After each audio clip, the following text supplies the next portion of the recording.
قدیم زمانے کی بات ہے، جب زمین پر عدل و انصاف کا دور قائم تھا، لوگوں کے دلوں میں اللہ کا خوف اور ایک دوسرے کے حقوق کا لحاظ باقی تھا۔ نہ کوئی زوراور ظالم تھا، نہ کوئی بے سہارا مظلوم تنہا۔ ہر شخص اپنے قدم سے سیدھا چلتا اور زبان سے سچ بولتا۔ اسی دور میں ایک عظیم سلطنت تھی جس کا نام تھا سلطنت زرمینار، ایک ایسی سلطنت جہاں ہر عمارت سونے جیسی میناروں سے سجی ہوئی تھی۔ یہ سلطنت طاقت اور حسن کا بے جوڑ سنگم تھی۔ اس سلطنت کا بادشاہ تھا شہنشاہ کامل الزماں، وہ بادشاہ جو عدل و انصاف کی مثال سمجھا جاتا تھا۔ اس کی سرخی مائل داڑھی، انصاف کے اجالے سے چمکتا ہوا چہرہ اور چال میں ایک ایسا رعب تھا کہ ظالم کانپ جائے، مگر آنکھوں میں ایسا رحم تھا کہ مظلوم سکون پا جائے۔ اس کے دور حکومت میں نہ کوئی چور چوری کرتا تھا، نہ کوئی ظالم ظلم کرنے کی ہمت رکھتا تھا، کیونکہ اس کا انصاف ہر شخص کے لیے برابر تھا۔ اس کی سلطنت کے آس پاس کئی اور چھوٹی بڑی بستیاں اور گاؤں کی قطاریں تھیں۔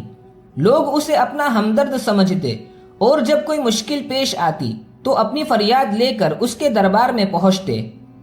ہر صبح کا آغاز ہوتا تھا قرآن پاک کی تلاوت سے۔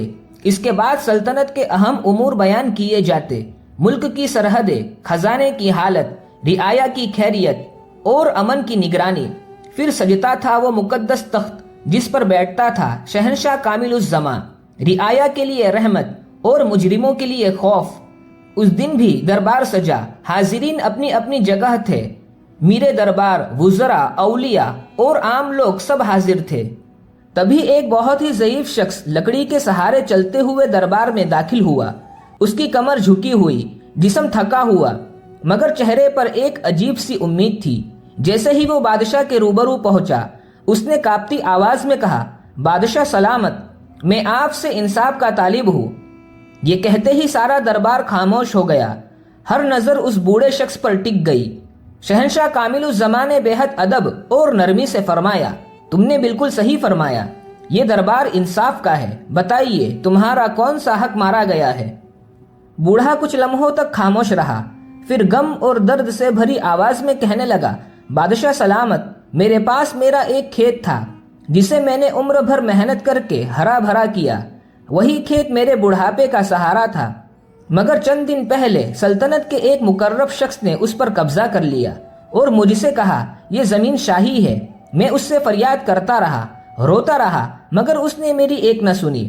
اب میں آپ کی عدالت میں حاضر ہوں، کیونکہ مجھے معلوم ہے انصاف صرف آپ ہی کر سکتے ہیں۔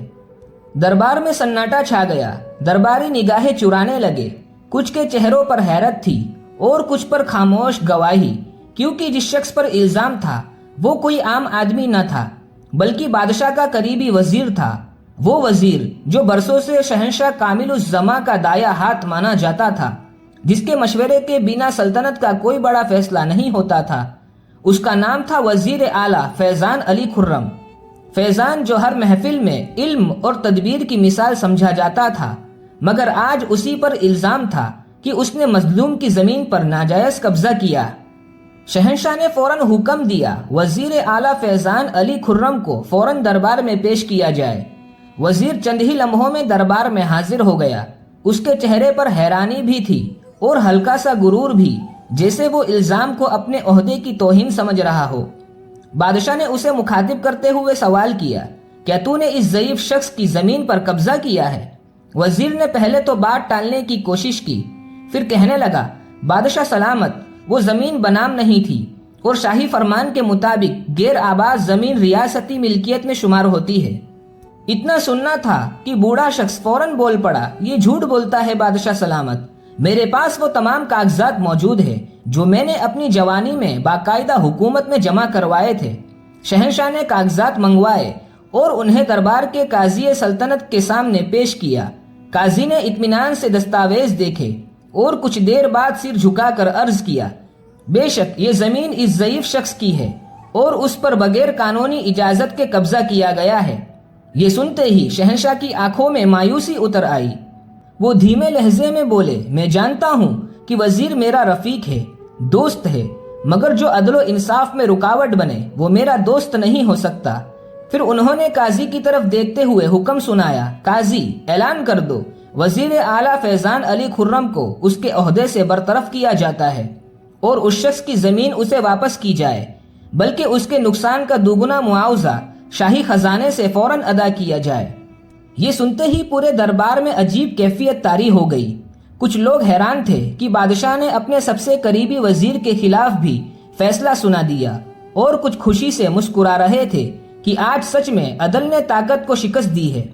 فیصلہ سن کر بوڑھے شخص کی آنکھوں میں آنسو آ گئے۔ وہ کانپتے ہونٹوں سے بس اتنا کہہ پایا، یا اللہ، اس بادشاہ کو سلامت رکھ جو تیرا خوف رکھتا ہے اور انصاف کرنے میں کبھی پیچھے نہیں ہٹتا۔ شہنشاہ کامل الزمان نے یہ سنا تو سر جھکا لیا، اور دل ہی دل میں اس نے فرمایا، اگر میں اللہ کی عدالت میں کل ناکام رہا تو یہ دنیا کی بادشاہی میرے کس کام کی۔ وزیر کی برطرفی کے بعد پورے دارالحکومت میں ہلچل مچ گئی۔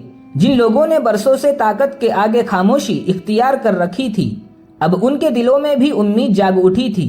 ہر گلی، ہر چوراہے پر صرف ایک ہی بات تھی، بادشاہ صرف انصاف کا دعویٰ نہیں کرتا بلکہ وہ اللہ کے حضور جواب دہی کا سچا احسان بھی رکھتا ہے۔ مگر جیسا ہوتا ہے جب انصاف باطل پر غالب آتا ہے تو باطل کا ایمان لڑکھڑانے لگتا ہے۔ وزیر فیضان ظاہری طور پر خاموش تھا، مگر اس کا دل انتقام سے بھر چکا تھا۔ اس کے کئی حامی بھرنے والے جو سالوں سے طاقت کی چھاؤ تلے چلے آ رہے تھے، اس فیصلے سے ناراض ہو گئے۔ وہ سب خفیہ طور پر بادشاہ کے خلاف منصوبے بنانے میں لگ گئے۔ شہنشاہ کامل الزمان کو یہ بات پتا تھی، مگر اس نے دلاسا دیا خود کو کہ جو راستہ اللہ کی رضا کے لیے چنا جائے اس میں مصیبتیں ہوگی، لیکن قدم پیچھے نہیں ہٹنے چاہیے۔ اپنی سلطنت میں انصاف کو اور مضبوط کرنے کے لیے اس نے ایک نیا فیصلہ کیا۔ ہر مہینے سلطنت کے مختلف علاقوں میں خود جا کر وہ بنا کسی شاہی لباس یا پہچان کے خفیہ طور پر رعایا کی فریاد سنے گا۔ پہلا سفر ایک غریب بستی کی طرف تھا، بستی رحاب، وہ بستی جہاں کے لوگ اکثر شکایت کرتے تھے کہ وہاں کا جاگیردار زخوا کے نام پر ناجائز وصولی کرتا ہے۔ فصلیں اگانے والے محنتی کسانوں سے 3 گنا حصہ وصولنا، ان کی مجبوری کا فائدہ اٹھانا، یہ اس کا معمول بن گیا تھا۔ بادشاہ نے اپنا شاہی لباس اتار پھینکا اور سادہ سا کپڑا پہنا، ساتھ بس ایک وفادار اور رازدار غلام کو لیا، اور رات کے اندھیرے میں بغیر کسی شور و گل کے بستی رحاب کی اور روانہ ہو گیا۔ جب وہ بستی پہنچا تو اس نے ایک پرانی مسجد کے سادگی بھرے صحن میں پڑاؤ ڈالا۔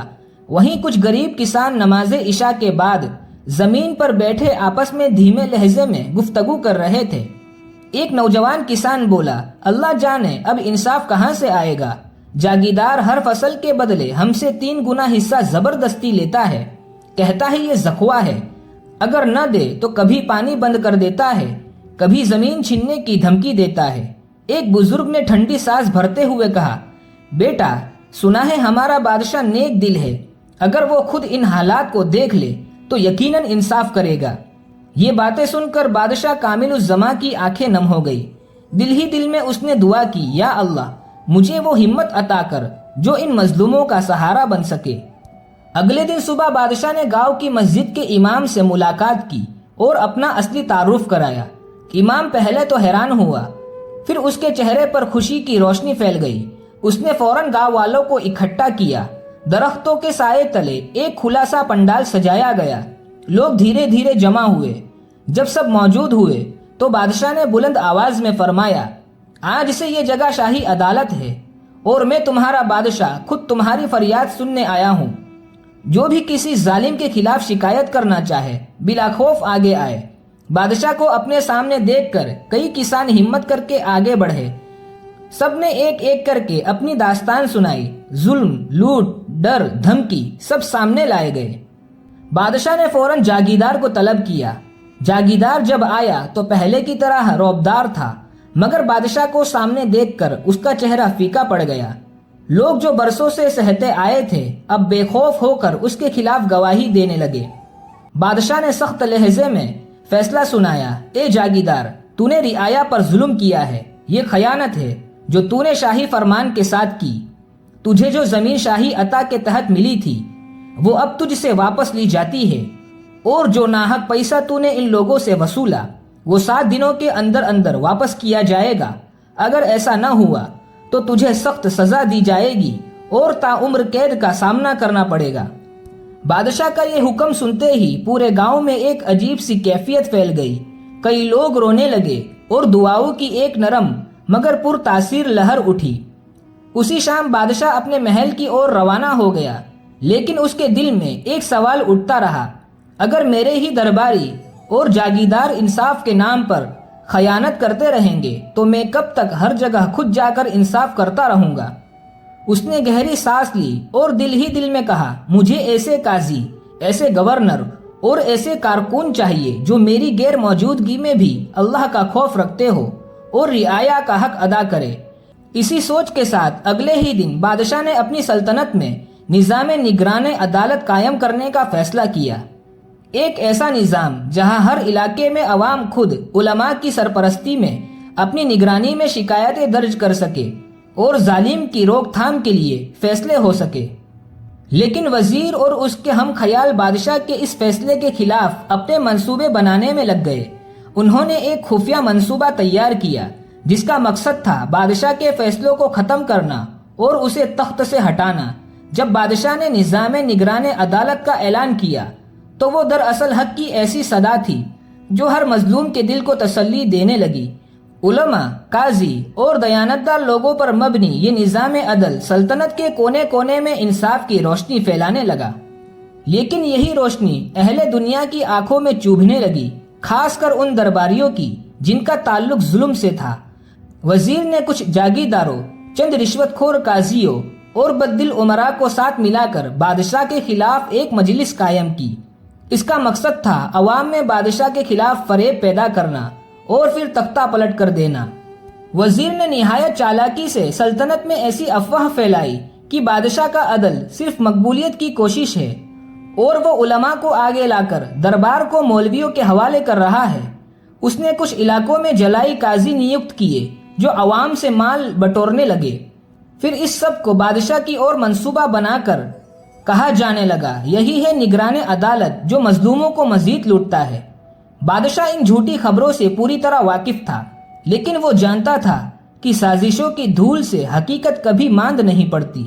اس نے ترنت علماء کی ایک جماعت بنائی جس میں فیصلہ ہوا کہ نگران عدالت کے ہر فرد کی تحقیقات کی جائے گی اور جہاں غلطی پائی جائے گی وہاں بادشاہ خود سزا دے گا۔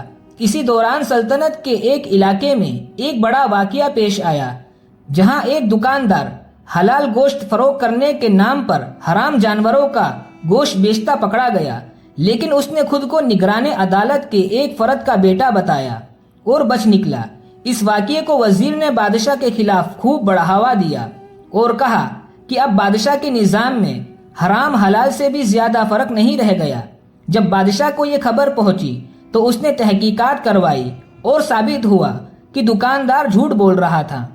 بادشاہ نے خود اس علاقے کا سفر کیا اور ایک عام شہری کی طرح بازار میں گھومنے لگا۔ اس نے اپنے ہاتھ سے حرام گوشت ضبط کیا۔